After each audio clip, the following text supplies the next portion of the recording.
चंगा सचमुच ये प्रेरणा हमें हर कदम पे हमें प्रेरणा देती है।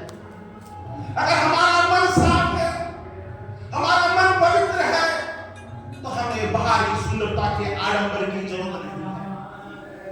कल्पना करो उस कालखंड में एक ऐसे घर में पैदा हुआ व्यक्ति जिसके काम को सबसे निम्न देखा जाता था, उसने अनेक कठिनाइयों की परेशानी करते हुए, खासकर मेरे प्यारे बच्चों, हमें ये सीखने की जरूरत है कि विषम परिस्थितियां हर एक के जीवन में आती हैं, कठिनाइयां हर एक के जीवन में आती हैं। वहां पे हमें गुरु रविदास की प्रेरणा देते हैं। एक ऐसे घर में पैदा हुआ व्यक्ति जिसने अपने ज्ञान से सारी दुनिया को बताया कि काम की शर्म नहीं होती। मेरे प्यारे बच्चों, जब उनकी ख्याति सारी दुनिया में हो गई, वो एक दिन उनके पास एक शिष्य आया।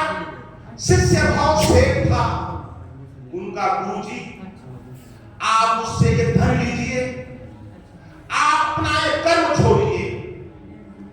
वहां इतनी प्रसिद्धि पा चुके थे मेरे प्यारे बच्चों, वो चाहते सारी सुख सुविधाओं से युक्त जीवन व्यतीत करते, लेकिन उन्होंने इतनी प्रसिद्धि प्राप्त करने के बाद भी, इतना मान सम्मान प्राप्त करने के बाद भी, जो जूते बनाने का शुद्ध काम करते थे उन्होंने छोड़ा नहीं। यह हमारे लिए प्रेरणा है कि हमें काम की शर्म नहीं करनी चाहिए। और यही काम आज माननीय प्रधानमंत्री आदरणीय नरेंद्र मोदी जी ने किया।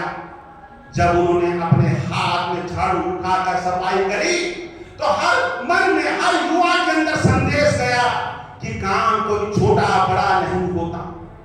यह गुरु रविदास जी के विचार थे कि जन्म से किसी का मूल्यांकन हम नहीं कर सकते। अगर हमें किसी का मूल्यांकन करना है, हमें उसके कर्म से करना चाहिए, हमें उन्हें गुण से करना चाहिए। 600 साल वर्ष पहले एक ऐसे गरीब घर में, एक ऐसी जाति में पैदा हुआ व्यक्ति अपने ज्ञान के बल पे कहता है कि ब्राह्मण न पूजिए कोई जो हो गुणविहीन, पूजिए जन्म चंडाल, जो हो गुणवान हो जो। यानी हमें ऐसे व्यक्ति की पूजा करने की जरूरत नहीं है जो भले ही बड़ी पूजा बड़े कुल में पैदा हो, लेकिन उसके अंदर ज्ञान नहीं है। लेकिन अगर कोई छोटी जाति, छोटे घर में भी कोई ऐसा व्यक्ति पैदा हुआ है, उसके अंदर कोई गुण है, तो हमें उसके गुणों का सम्मान करना चाहिए, उन्हें हमें आदर्श बनाना चाहिए।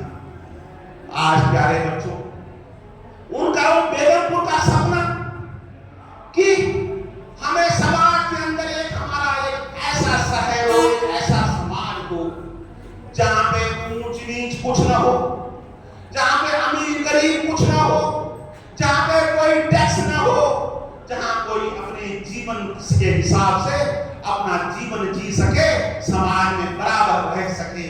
ऐसे विचार को हमें अपने जीवन में अपनाना चाहिए।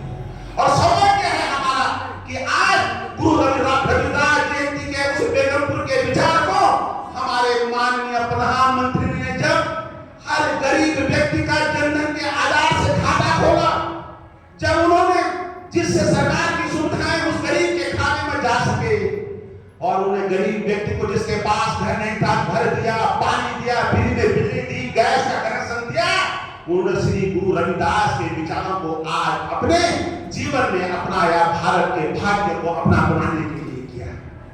इसलिए मेरे प्यारे बच्चों, आज हमें इस गुरु रविदास जी के जन्म जयंती के सप्ताह में हमें आज संकल्प लेना है कि हमें अपनी विरासत पे गर्व करना है, हमें कर्म की शर्म को दूर करना है।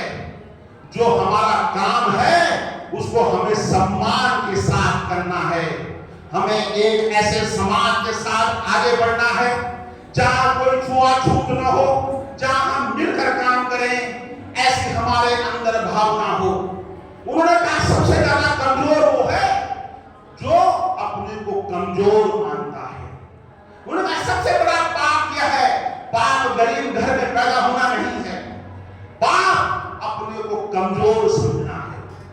दुनिया की सारी शक्तियां हमारे अंदर हैं, उन्होंने हमें प्रेरणा दी। इसलिए प्यारे बच्चों, आज हम गुरु रविदास जी की जयंती पे संकल्प लें, हम अपने को कमजोर नहीं समझेंगे। हम जो भी काम करेंगे उस काम को मेहनत से करेंगे।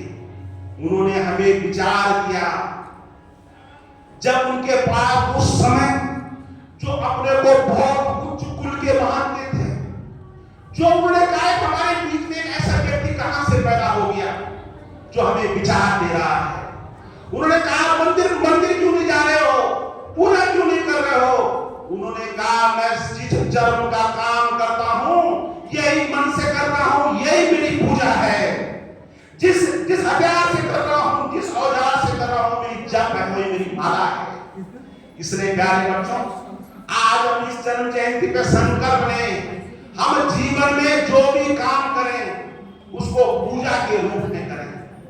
चाहे हम पढ़ाई करें, चाहे हम व्यवसाय करें, चाहे हम सड़क पार कर रहे हो, चाहे नागरिक कर्तव्यों का पालन कर रहे हो, वही हमारी कर्म है, वही हमारी पूजा है।